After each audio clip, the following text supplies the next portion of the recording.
Hello everybody and welcome back to the Super Mario Odyssey playthrough. So, we are now Mario 64 Mario, and it's just awesome.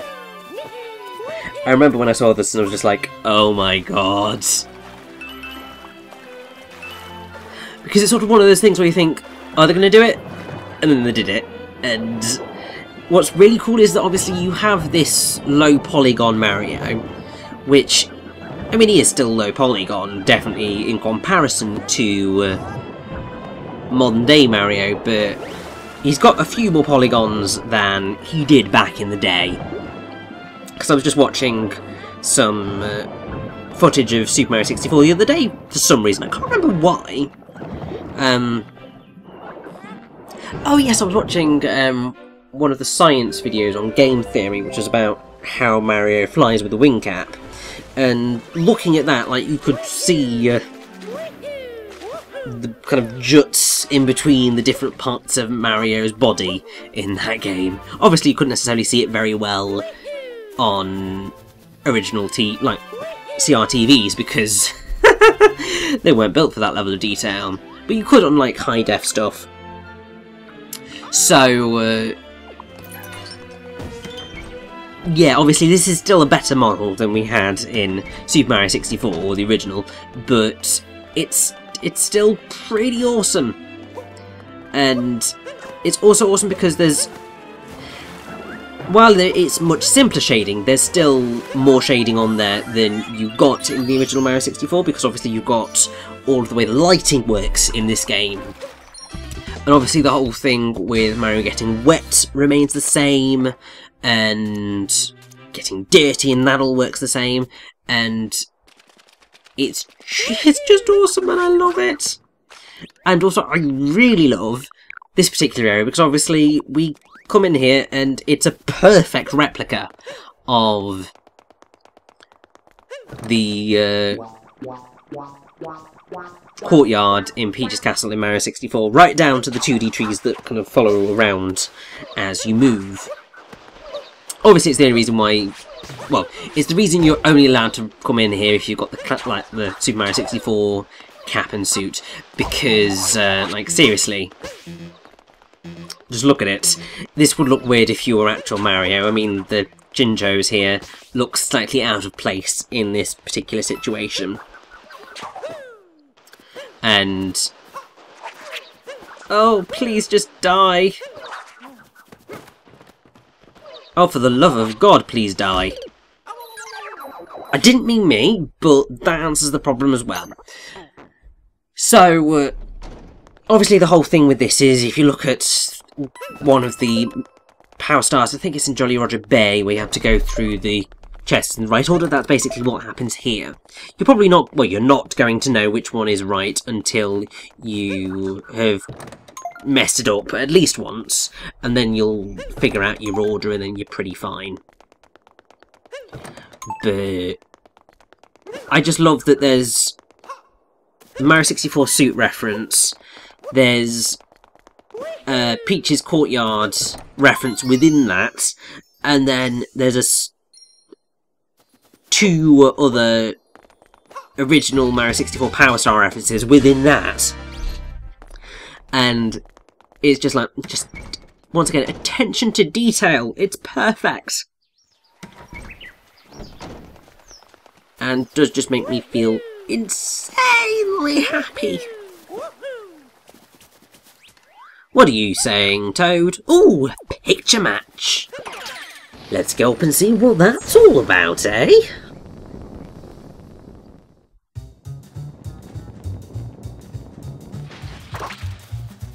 So yes, that's a lovely picture of Mario, and I think I'm going to enjoy this. So this is Picture Match.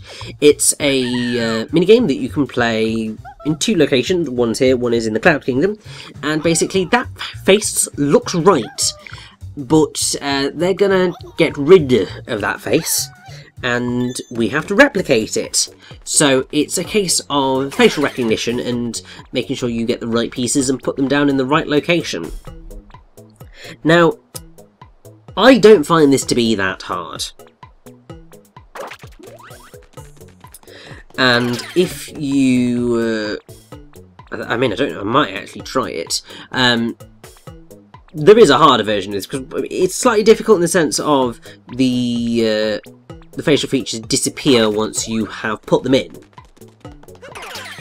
But it's... yeah, it's not too bad, and I mean, it can lead to some quite funny things if you put things in the wrong place or put the wrong facial items in, and I have certainly seen that happen. It drove me slightly potty at the time, because my brain was looking and just going, this isn't that hard. The hardest bit, I would say, of this picture match game is the eyebrows,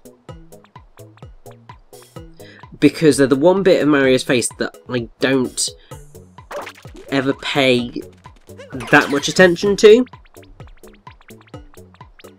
And so they're the ones that I find it the easiest to screw up. But everything else, I don't have a problem. But then it might just be that it's part of how my brain works. I do think visually, and I'm always more likely to find a face. Oh, 74, I'm quite happy with that. Worked out alright. I just think I should have just dropped his mouth a bit more, and his eyebrows weren't quite right. But everything else is pretty on point. I was thinking, do I do the harder version? No. I think I was just like, you know what? You've seen Picture Match now, you get the gist of it, you don't need to see it again. I mean, you might see it again when we go do the Cloud Kingdom. But that's for then. What I'm more interested in right now is purple coins, really. Because, I mean, we've already got more power moons than we really need from this kingdom. Because, I mean, look, we've got... well, we're nearly at 60, so we've nearly got all of the power moons in Super Mario 64, well, half the power stars in Super Mario 64 anyway, so really, do we need to bother that much? But yes, we get to have the fun of Yoshi eating things, and oh. So I do get to show you one of these things. This is what one of the portrait rooms looks like, gives you one of the hard bosses, but we're not doing any of those today. We're not actually going to do any of those at all. The main reason for that being that I just want to let you guys experience that for yourselves, because you're all perfectly capable of doing this sort of stuff. The purple coins, however, are a little bit more difficult to locate, so that's really why I am much happier showing off all of those. There'll be a couple of kingdoms which I'll complete. I mean, I'm thinking we're probably going to do a very good job in Bonneton. So obviously that'll be the first time we visited there. We'll be able to collect every single power moon on offer to us, and that would be perfectly fine. And oh, there's another 2. And I do know that there are some which are hidden in secret areas. So we've got 6 left to collect. I'm pretty sure I know where one of those secret areas is. So I have to make sure I go into that one.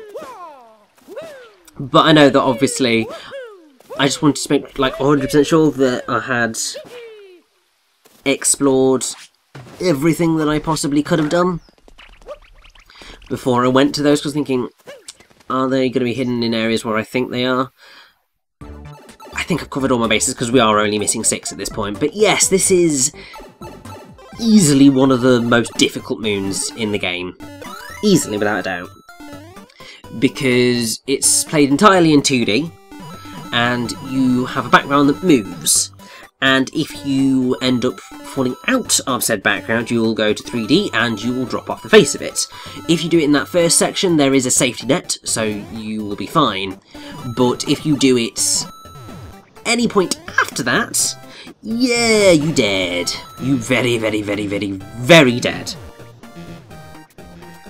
And then, I mean, you've got to do this ridiculous bullet bill jump, and you don't have that much time to follow up, so you're gonna die pretty quickly. What I would suggest for doing this particular Power Moon, because obviously there is one that you get for getting towards the end of the section, is getting that full health up, so you have 6 hit points to play with. Because it's 100%, well, I mean, it's 100% possible to get through the entire thing without getting hit, but I would say that most people are not that competent players to be able to get through this really difficult section without getting hit. So I would not risk it if I were you, and just for the love of God, run like your life depends on it, and don't worry if you do get hit, because if you have that extra health, then you can just really simply blitz your way through the last section. Because, I mean, this bit's fine, it's just the last section that I would say is the most annoying, and, I mean, also I'm going to do a really, really stupid thing. Yeah, I jumped out of the background, I got a bit ahead of myself and screwed myself over. That's what not to do, and that's part of why I'm leaving it in. Partially because, you know, I got the Power Moon on that run as well. But yeah, I spent a while thinking, no, I will do this, because I am not backing down from a fight. I have done this Power Moon before, I will do it again. But eventually, no, I am going to just think, you know what? Of this Power Moon, I do not like it. And it's basically because I do not have enough hit points to do this successfully, because, as I said, while I am good at Super Mario Odyssey, and obviously I have 100%ed it before, I am not one of the best players of it, and I never will be.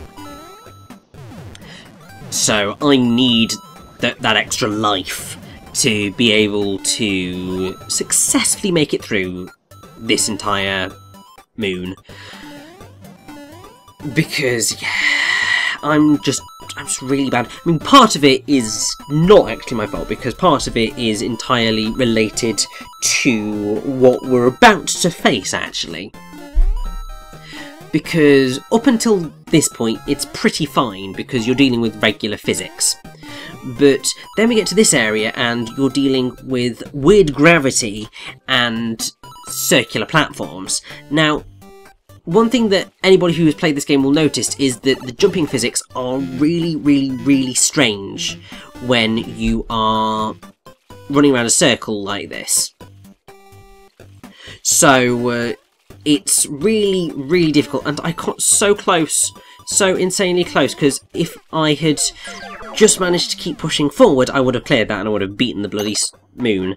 But yeah, it's that section, because it just plays really weirdly, and it's so easy to get hit by those fuzzies, especially the ones at the end, that, yeah, just get the extra health, save yourself the grief of having to deal with all of that awfulness, and you should be okay. Now, I know of at least one other thing, well, special area that we need Yoshi to get to, so we're going to sort that out now, I think. But one of the things that you are going to want to do, with Yoshi anyway, is eat as many apples as you can, because eating apples, because they're Yoshi's favourite fruit, will give you delightful power stars, or power moons. So you can get a grand total of, I think it's 2 in the main bit of the Mushroom Kingdom for eating fruit, or eating apples. so it's not really that difficult to do, so I would certainly recommend it.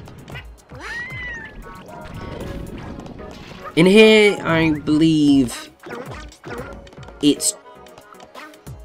Oh yeah, so there's this one that is just hidden in the clouds, so you kind of have to make a leap of faith thinking, well, I hope there's going to be a bloody platform here. Thankfully there is, and it's actually quite long, so you're not too unlucky.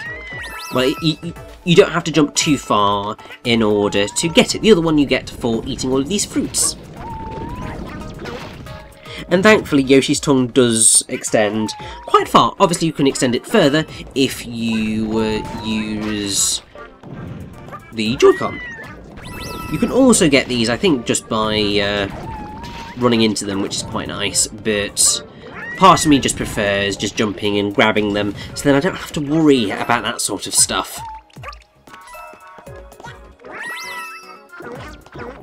See, it's fine on situations like that, but when they're above morays, oh boy, it's another story.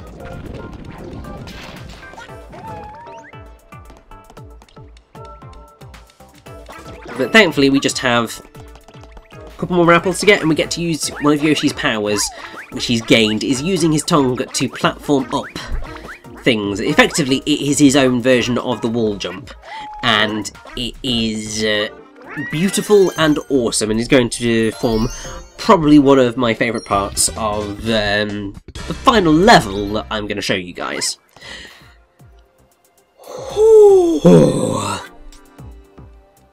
That was incredibly close to death, and I'm very glad that I managed to avoid that one. So I think that I only have... well, I only really need to get 2 more power moons to end up with the 60, so that would be nice. But then obviously I would very much like to get those other 6 purple coins. I mean, that's the thing that really I'm gunning for right now.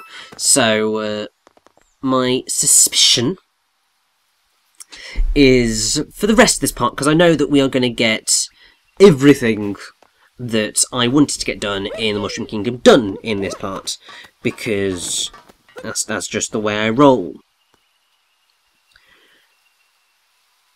So I know we're going to get them. It's just a case of what ones do I get? And also there is the extra question of, do I go for 65 moons and just get them all in really quick succession? Because it's certainly possible.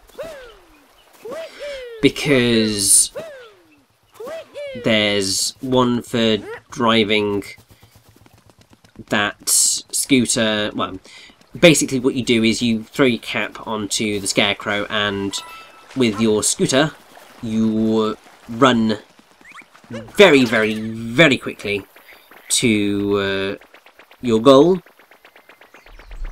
There's this one, which is actually quite easy, of running with a Goomba all the way up to where there was a Toad, because that Toad is deathly afraid of Goombas. So that one's a super easy moon to get. Super easy. And I am hoping, actually, that in my madness I'm actually going to see something that is going to point me towards some other purple coins, because I seem to recall, I think there's some that are at the bottom of that little waterfall. And if that is indeed the case, then there's 3 that I could quite easily pick up, and it'll make me very happy. And also, you see, I'm not crazy.